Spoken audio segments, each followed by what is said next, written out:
How life goes on repeating. That was a question asked a few days ago. Today, I will answer. From my childhood days, I had great love towards the Mahavira. Mahavira means the great warrior, one who has conquered himself is a Mahavira. The real battle is never meant to be with the outside world. The real battle is meant to be with the self. The self desires, the self centeredness, the selfishness that attracts miseries in your life. The real battle is meant to be with the self. The more you fight and overcome the temptations and the self-centeredness within you, the great is the possibility of happiness in your life. And one who overcomes the temptations, one who slips out of the mind and realizes his or her true self is a Mahavira. Remember, it is not a love affair, it is a war. And one who wins the war is a Mahavira. Always remember, the first and greatest victory is to conquer yourself. Conquering others takes force. Conquering yourself is the true strength. Battling with others will not help. Victory doesn't last for long. Even if you win, after a while, someone is going to snatch it away from you. Battling with others feeds the ego. Battling with self eradicates the ego.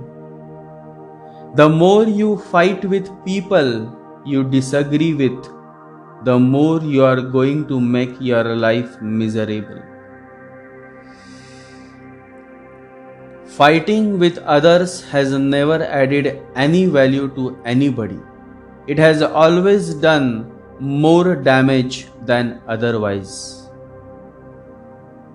That is the reason why Buddha says it is better to conquer yourself than to win 1,000 battles. Then the victory is yours. It cannot be taken from you, not by angels or by demons, heaven or hell. One who has fought with all that was wrong in him and conquered becomes victorious in the true sense, becomes a Mahavira. In the 6th century, into a royal family in what is now Bihar, one such Mahavira was born. Mahavira was not his original name. He was born as Vardhaman. And the journey of his life from being a Vardhaman to being a Mahavira is simply fascinating. At the age of 30, Prince Vardhaman left his home, the royal palace. In the pursuit of spiritual awakening, he left everything. He abandoned all worldly possessions and became an ascetic. What a great soul he must have been. He simply renounced everything in the pursuit of realizing the beyond. When you have everything, every pleasure of this material world is at your feet, and yet you are giving up everything in the pursuit of the divine truth. That is when the act of renouncing makes sense. Renouncing is when you are at the height of your success and yet you leave everything behind in search of the divine. Never leave the material world out of desperation, because such kind of living is not renouncing but escaping from your failures. Migration from the material world to the spiritual world must happen through willingness and not through desperation. Unfortunately, many become monks out of desperation. Such a monkhood is of no use. It is better to live as a common man performing daily duties than to become a monk out of desperation. Vardhaman, the royal prince, had all the riches and royal privileges. He was born to the royal family, yet he willingly renounced the riches, the wealth, the power, the pleasures, and he set out in search of the divine, in the pursuit of spiritual awakening. His migration from the material world to the spiritual world was out of willingness and not desperation. Such an act of renouncing is a sign of a true seeker, and only such a true seeker could succeed. For the next 12.5 years, Vardhaman practiced intense meditation and severe austerities, after which he is believed to have attained Keval Jnana, omniscience. Vardhaman means one who is evolving, and through his intense meditation and deep penance, he conquered all that was wrong in him. He conquered himself, and the day he attained self-realization, the day he conquered himself, Vardhaman died and Mahavira was born.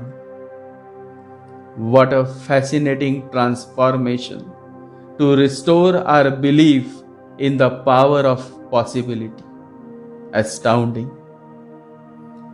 At that very moment of transformation, the world was blessed with one of the greatest messengers of God, the Mahavira. Today, millions and millions of people worship Mahavira and follow his teachings, and these faithful people are called Jains, the followers of Jainism. Mahavira, one of the greatest teachers of the Jains and the Buddha, were contemporaries. But Buddha loomed so magnanimously. He was such a huge tree that for 300 years, scholars, historians, and philosophers thought that Mahavira was not separate from Gautam Buddha, that Mahavira was another name of Gautam Buddha, because it is a title, just as Buddha is a title. Buddha means the awakened one. Mahavira means one who has conquered himself. It is just in the recent decades that scholars have realized the unique divinity of the two greatest masters of the 6th century. Certain stories related to the teachings of Mahavira are fascinating and insightful. And there is one such story that shares a certain revelation, and it is worth knowing. A young prince came to know about the teachings and miracles of the Mahavira. And the more he would learn about the teachings and the miracles of this great master, the more he would long for his darshan, a glimpse of the divine master. But the Mahavira would not come to the palace. All efforts to pursue him failed. Finally, the prince, who by now had become an ardent devotee of the Mahavira, decided to leave the palace and renounce this material world. He left everything, all his wealth, his power, his royal privileges, and one dark night he left his kingdom in search of the divine master, the Mahavira. For many days he searched and searched until one afternoon he finally found the place where the Mahavira was staying. Immediately he reached that place. It was in the jungle, somewhere near the woods, a small hut, and the prince rushed towards the hut. Days and months had gone just to find the master, and now this rarest of the rare moment had finally arrived in his life. He could not wait any more. Quickly he rushed towards the hut, and the moment he was at the entrance of that small hut, a very gentle voice was heard from the inside. Suryabhan, come. I knew you would come. The prince's name was Suryabhan, and the prince was taken aback. This must be the master. This must be the Mahavira. Else, who can ever know the name of a stranger? Such an enlightened being has to be none other than the divine master, the Mahavira. He immediately went inside and he saw the Mahavira seated in the lotus position. What a beautiful moment it was! How graceful the master looked, how strong his body was. The prince recollected that at one time Mahavira was also a prince, a warrior. The aura, the bliss, the peace. He could feel the graceful omnipresence of the divine master. And without wasting a single moment, he said, Master, I have renounced the world. Now I just want to be with you. Please make me your disciple. Mahavira opened his eyes, and now the prince could see the eyes of the master. So deep, so divine. There was so much of compassion in those eyes, so much of divine stillness. He waited to hear the words of the master, and the master said, Suryabhan, you have been my disciple from many lives. This is not the first time that you have come to me. I have accepted you long back. I have been waiting for you. I have been receiving your prayers from the day you have been praying to meet me. Come, here is the way. What you seek is always seeking you. And the prince moved towards the master. He hugged the feet of the master. Putting his head in the master's lap, he simply started crying. He couldn't control his feelings. He couldn't control his overflowing love towards the master. The more he cried, the better he felt. Those tears were tears of joy, of love, of devotion, and of total submission to the Master. Every holy book, every religion that exists under this sky simply shares one universal message: surrender to the Almighty. Unless you surrender, no matter how much clever or intelligent you may think of yourself, you are never ever going to understand the true essence of this human life. To surrender yourself towards the Master, you need not be enlightened. All you need is unwavering faith and love towards Him. The way towards enlightenment is only through total submission to the Master. For a long time, he just kept his head in his lap, and the Master smiled. He moved his soft, gentle hand on his head. What a beautiful moment of love it was. The disciple moving towards the Master moving towards his disciple. How beautiful is this? How divine is this? How to express such an oneness? It is beyond the power of words. A single moment of love is equal to the whole eternity of love. Mahavira took Prince Suryabhan's hand in his and raised him up.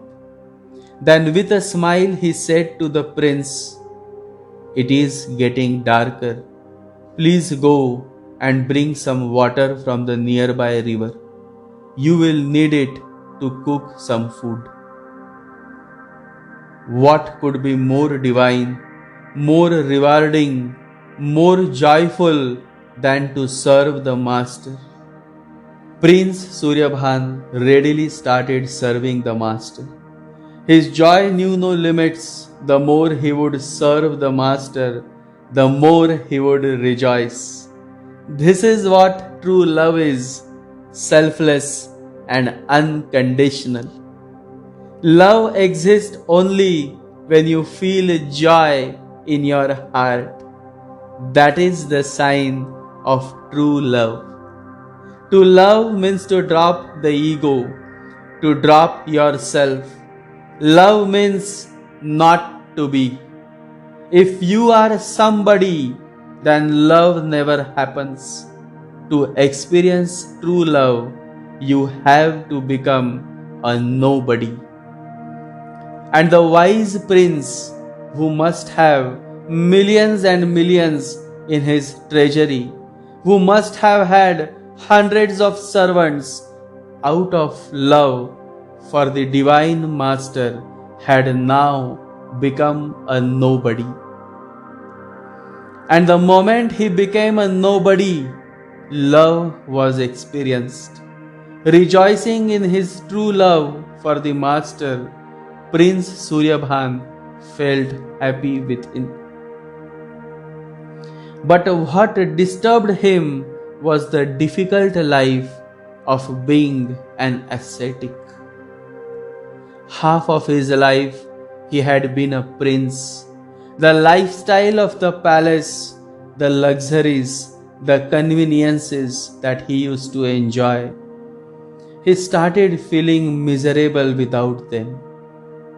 We cannot in a moment get rid of the habit of a lifetime. And luxurious life, the conveniences of the palace, all of this had become a habit. It was difficult for Prince Suryabhan to live such a difficult life. He had to move half naked. He had to sleep on the hard floors with no clothes. It was difficult. And so on the very second night, he started thinking of dropping out. This was not for him. There were so many mosquitoes. Meditating in such an environment was beyond his tolerance level. He could not meditate. So many mosquitoes, and he was half naked, and it was cold, and the place where he was sleeping was just in the middle, and hundreds of monks were staying there. The whole night he could not sleep. He had never lived that way. That was not his way of life. So in the night he decided that the next morning he would leave. And just when he had made up his mind, Mahavira appeared before him. You may think that the master is not aware of your thoughts, but the reality is something else. Once the master accepts you, he is more attentive to every thought and action that you would initiate. And so Mahavira appeared before the prince, and the prince was taken aback. Quickly he stood up and went to touch the feet of the master. Then he said, Master, you have come to my hut. Anything that I need to do, anything that I have missed, please correct me. And Mahavira said, that is the reason I have come to you, to correct you. I have read your thoughts, but before you make the decision to leave, please come here and sit in the lotus position. The prince followed the instructions. He quickly sat in the lotus position. Then Mahavira told him to do a certain kind of meditation called Jati Smaran, the method to remember the past life. And he told him, you just do this whole night. Sit in meditation, and by morning, whatsoever you decide. Then the master left. The prince meditated the whole night. He went into his past life. It was simple. People must have been simple during those times. So he went deep in his past life. And when it was morning, he came. Now he was full of new light. He touched the feet of Mahavira, and then he said, I have decided to stay. Enough is enough. I looked into my past life, and yes, you were right. How long can I go on repeating it again and again? It is insulting to become a sannyasi, to accept the life stage of renunciation and then leave it. It is below dignity. It is not good for a warrior like me to be afraid of the mosquitoes, to sleep on the hard floor, to be afraid of the small inconveniences. You were right. It has happened twice. In the past life, I was initiated, and on the next morning, I had left. And I was going to do that again. I am so grateful to you that you reminded me of my past life actions, of the terrible mistakes that I had done. Else, I would have committed the same thing again, thinking that I am doing it for the first time. And this is what happens with most of you. Ignorance is preventing you from becoming conscious of your actions, and you are performing the same actions in every human life.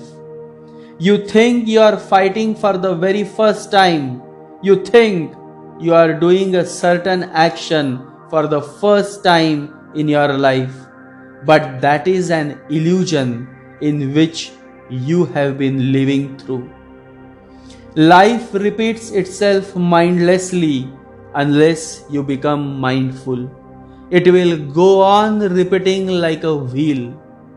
That's why Buddhists call it the wheel of life and death, the wheel of time. It moves like a wheel. Birth is followed by death, death is followed by birth, love is followed by hate, hate is followed by love, success is followed by failure, failure is followed by success. It is a wheel. Just see. If you can watch just for a few days, you will see a pattern emerging, a wheel pattern. One day you are feeling so good and so happy, and another day you are so dull. And just the other day you were so full of life, so blissful that you were feeling thankful to God, that you were in a mood of deep gratefulness. And today there is great complaint, and you don't see the point why one should go on living. It goes on, but you don't see the pattern. Once you see the pattern, you can get out of it. The prince was able to understand the pattern. He had realized that there was a certain pattern where he had been leaving the master due to the small inconveniences that he was not ready to tolerate. And the moment he realized this pattern of ignorance and intolerant attitude of his past life, immediately he was able to get out of it. You may not able to get a glimpse of your past life, for such an experience is possible only by the grace of the Master. But you can certainly do soul searching and evaluate your life and understand the pattern that you have been following. And the secret is the pattern that you would discover remains the same in every human life. The pattern is the same, the design may vary. So the moment you realize the pattern of your current life, you come to know where exactly you have been committing mistakes. And the moment you realize your mistake, the moment you accept your mistake, life starts transforming. Then there is no looking back. Then everything around you is the same, but you are not the same. Then there is a meaning to your life, a much clarity of purpose to your life.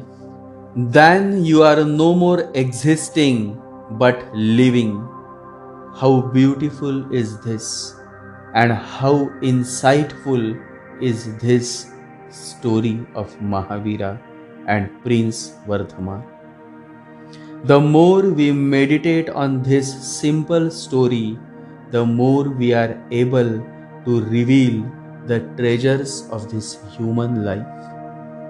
Unless the pattern of life is not rectified, no matter how beautiful designs you make, the outcome is not going to change. If you want to change the outcome, if you want to derive happiness from this human life, then you have to closely look at your life. Else, the breakups, the fights, the terrible cheatings, the hurts will continue. The failure will continue unless you become mindful. The wheel of life, the same pattern of your life will go on and on and on. You may take hundreds of births, but the pattern and the miseries that derive from it would never change until you start changing. Lessons in life will be repeated until they are learned. If there is anybody in this world who can make your life better, then it is no one but you. You are the sculptor of your life, and it is only you who can change your life. And the secret to changing your life is in discovering the pattern of your life and working on it, avoiding the mistakes that you had been committing again and again and again. Life is a great tapestry. The individual is only an insignificant thread in an immense pattern, says Albert Einstein. The most beautiful thing is the moment you realize and accept your mistake, you start making the necessary changes that ultimately help you to make your first move towards breaking the age-old pattern that has been following you from so many lives. Energy functioning in a pattern becomes matter. That is all life is. Matter and energy are interrelated. The pattern through which you channelize your energy ultimately determines the course of your life. And it is a hard truth that changing the pattern of your life is not going to be an easy task. Because for many lives you have been following a certain pattern of life, and so it is not going to change overnight. It is going to take time. There are going to be some great challenges. But if you have the spirit of a warrior, with persistent efforts, you can change the pattern of your life. To change the pattern of your life, you would have to go through many sufferings, many setbacks, and many struggles, which many are not willing to go. And that is how the vicious circle of life and death continues. The pattern remains the same. What changes is just the design. Only those who are willing to sacrifice and tolerate would be able to overcome and change the pattern of their life. And the strength and courage to overcome the pattern of your life comes from the grace and blessings of the benevolent Divine Master. If material things are what you are talking about when you say, I am blessed, you have no idea what blessing is. The only way to overcome the unending repeating wheel of life is to realize the pattern of your life and become conscious of your actions. Remember, a mistake is not a mistake if it is repeated again and again and again. Such a mistake then becomes a habit, and such a habit creates a vicious pattern of life. The root of the pattern is the habit that you have been addicted to. And at the root of habit is ignorance. Ignorance indicates the total absence of consciousness. Ignorance is the curse of God. Knowledge is the wing where we fly to heaven, says William Shakespeare. Knowledge is when you find the answers, but understanding the meaning of those answers is what gives birth to wisdom. Knowing others is intelligence. Knowing yourself is strength. Mastering yourself is the true power. Practicing self-control and tolerance is necessary. You can overcome the repeating pattern of life only when you conquer yourself. That is the only way that can help you to experience a totally transformed life. The pattern of your life will continue repeating mindlessly until you become mindful. Until you make the unconscious conscious, it will direct your life and you will call it fate. No matter how small is the effort, the moment you initiate an effort towards overcoming the pattern of your life, sooner or later, life is going to change. Every morning when you get up, always say to yourself, I am starting over. A new pattern of thoughts, a new wave of emotions, a new connection to the world, a new system in myself. Remember, each morning we are born again. What we do today is what matters the most. You can change the pattern of your life. All you need is the power of constant awareness. Awareness is ever there. It need not be realized. Open the shutter of the mind and it will be flooded with light. Come back to the light within you. Meditate every day. And when you meditate, remember, you are not alone.